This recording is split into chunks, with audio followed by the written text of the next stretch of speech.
Bismillahirrahmanirrahim. Assalamualaikum warahmatullahi wabarakatuh. Alhamdulillahi rabbil alamin. Wassalatu wassalamu ala asyrafil anbiya'i wal mursalin. Nabiyyina Muhammadin wa ala alihi wa sahbihi ajma'in. Ashhadu an la ilaha illallah wahdahu la syarikalah. Wa ashhadu anna Muhammadan abduhu wa rasuluh. Allahumma la ilma lana illa ma'allamtana innaka antal alimul hakim amma ba'd. Baik, kita lanjutkan penjelasan dari Kitabul Ilm dari kitab Mukhtasar Sahih Al-Bukhari karya Ibnu Abi Jamrah rahimahullahu taala. Sekarang hadis yang ketiga, kata beliau rahimahullah, babu may yuridillahu bihi khaira yufaqihu fid din. An Humaid ibni Abdurrahman qala sami'tu Muawiyah radhiyallahu anhuma khatiban yaqulu sami'tu Nabiya sallallahu alaihi wasallam yaqul may yuridillahu bihi khaira yufaqihu fid din. Wa innama ana qasim wallahu yu'ti walan tazala hadhil ummatu ya qa'imatan ala amrillahi la yadhurruhum man khalafahum hatta ya'tiya amrullah. Nah, sekarang pada bab may yuridillahu bihi khaira yufaqihu fiddin. Ya, makna terkait dengan bab ini sudah berlalu ya di hadis pertama, ya di bab sebelumnya babul ilmi qabla al-qauli wal amal disebutkan eh, hadis oleh Imam Al-Bukhari secara muallaq, may yuridillahu bihi khaira yufaqihu fid din wa innamal ilmu bit ta'allum, dan ini kalimat pertamanya diriwayatkan secara musnadah, secara lengkap dengan sanadnya di sini oleh Imam Al-Bukhari rahimahullah. Sehingga judul bab mayuridillahu bihi khaira yufaqihu fiddin ini sudah dijelaskan pada hadis yang pertama. Kata beliau rahimahullah membawakan sanad dari Imam Al-Bukhari di sini langsung mengambil dari tabi'in an Humaid ibni Abdurrahman. Ya, beliau berkata saya mendengar Muawiyah ya radhiyallahu anhu berkhutbah. Dia berkata ketika khutbah saya mendengar Nabi sallallahu alaihi wasallam bersabda, siapa yang Allah inginkan kebaikan kepadanya, maka Allah akan memberikan padanya pemahaman dalam agama. Saya hanyalah seorang pembagi. Wa innama ana qasim. Saya hanyalah seorang pembagi. Wallahu yu'ti. Allah yang memberikan hakikatnya. Walan tazala hadhil ummatu qa'imatan ala amrillah. Dan akan senantiasa ada, akan senantiasa ya umat ini ya berada qaimah ya terus menerus umat ini tegak menjalankan perintah Allah Subhanahu wa taala. La yadhurruhum man khalafahum.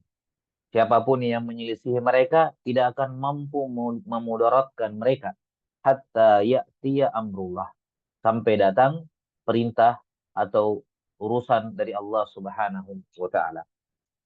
Ya. Kata beliau, an Humaid ibni Abdurrahman. Di sini Humaid bin Abdurrahman Al-Himyari.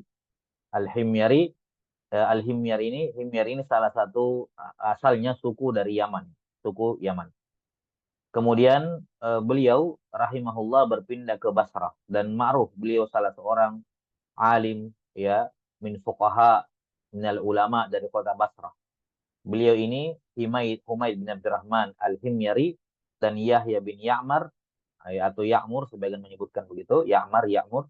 Beliau berdua ini yang mendatangi Abdullah bin Umar di musim haji atau sengaja datang ke Mekah di musim haji untuk menjumpai sahabat Nabi sallallahu alaihi wasallam ya untuk menanyakan perihal uh, Ma'bad Al-Juhani ya, pencetus bid'ah Qadariyah di Basrah untuk pertama kalinya. Ini kisahnya ma'ruf disebutkan oleh Imam Muslim rahimahullah dalam sahihnya. Sampai kemudian Ibnu Umar meriwayatkan dari ayahnya Umar bin Khattab ya dari Nabi sallallahu alaihi wasallam tentang hadis Jibril. Pertanyaan Jibril kepada Nabi sallallahu alaihi wasallam di antaranya tentang rukun iman. Ini beliau ini, Humaid Ibnu Abdurrahman Al-Himyari rahimahullah. Kata beliau saya mendengar Muawiyah ya khatiban, ya, berkhutbah. Muawiyah ya adalah Muawiyah Ibnu Abi Sufyan. Ya, Muawiyah bin Abi Sufyan. Beliau dan ayahnya dua-duanya sahabat. Abu Sufyan namanya Sahar ibnu Harb. Ya, Sahar ibnu Harb. Nah, beliau radhiyallahu taalaan ya adalah ipar dari Nabi sallallahu alaihi wasallam, karena Nabi sallallahu alaihi wasallam menikahi saudari beliau yaitu Ummu Habibah bintu Abi Sufyan. Yang ketiga itu Ummu Habibah berhijrah ke Habasyah karena beliau sudah masuk Islam, sementara saudara dan ayahnya belum. Maka beliau pun termasuk wanita yang berhijrah ke Habasyah di hijrah yang pertama. Ya, kemudian Nabi SAW menikahi Ummu Habibah ini ketika beliau ya SAW sudah di Madinah, dan yang membayarkan maharnya adalah Ashimah, raja dari Habasyah ketika itu, ya namanya Ashimah atau Ashama, ada yang mengatakan seperti itu. Nah, Muawiyah bin Abi Sufyan radhiyallahu taala anhu, beliau punya keutamaan yang sangat banyak.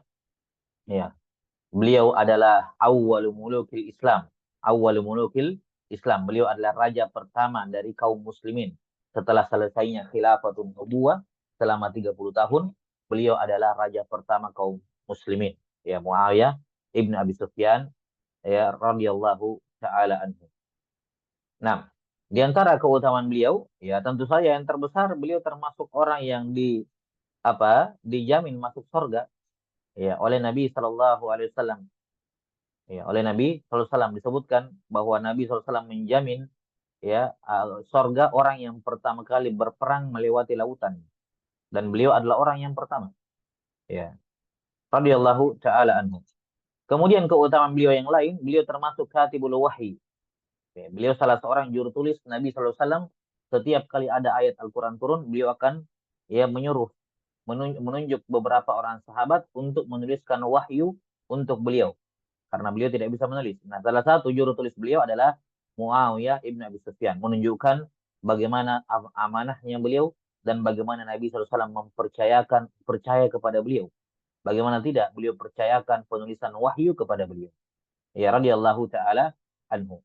Nah, dan tidak dipungkiri tentu saja adanya kekeliruan dari beliau ya radhiyallahu taala an, ya, dan ini tidak menunjukkan apa-apa kecuali bahwa beliau manusia biasa, dan juga untuk menunjukkan bahwa sahabat tidak masum dari kekeliruan ketika beliau berseteru dengan Ali bin Abi Thalib radhiyallahu taala an, ya, yang dijelaskan panjang lebar dalam sejarah ya. Nah, eh, para ulama menyatakan bahwa al-haq ma'a Ali bin Abi Thalib. Yang benar di sini adalah kubu Ali bin Abi Thalib, dan beliau Muawiyah bin Abi Sufyan radhiyallahu an keliru dengan ijtihadnya.